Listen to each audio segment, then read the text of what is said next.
Ito yung kagandahan sa Impaw, ano?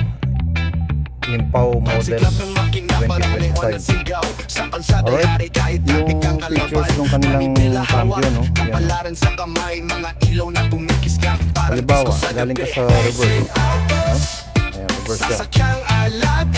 Then nag-release ka na ng brake, ano? Tapos nilagay mo sa park.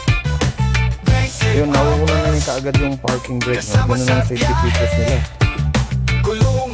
Ito, kapag nasa slope ka, no, mas safety nga naman siya dahil naka-hold agad yung rear parking brake bago mag-switch sa parking ng cambio.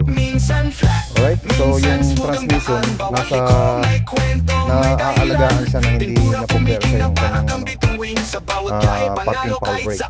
Alright, kasi may gear yun na gumaganon nag-hold ng transmission kaya nalalagay sa park. Pag nasa park na siya, naka-hold din. Alright? So ito yung features ng ganitong modelo, no? Kahit sa ibang sasakyan wala pa ako nakita ng ganito, eh. Ito yung isa sa hinahangaan kong features nila, no?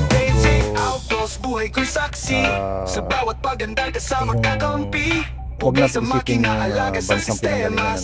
Yung ano na lang ito, yung kanyang features, yung safety na ipoprovide nila. Alright?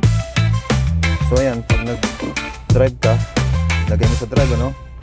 Tapos release ka ulit ng brake, ano? So then, pag nilagay mo yan sa park, oh, nauuna yung ano, nakailaw agad siya bago mag-park dun sa transmission. Alright, so yun lang, salamat.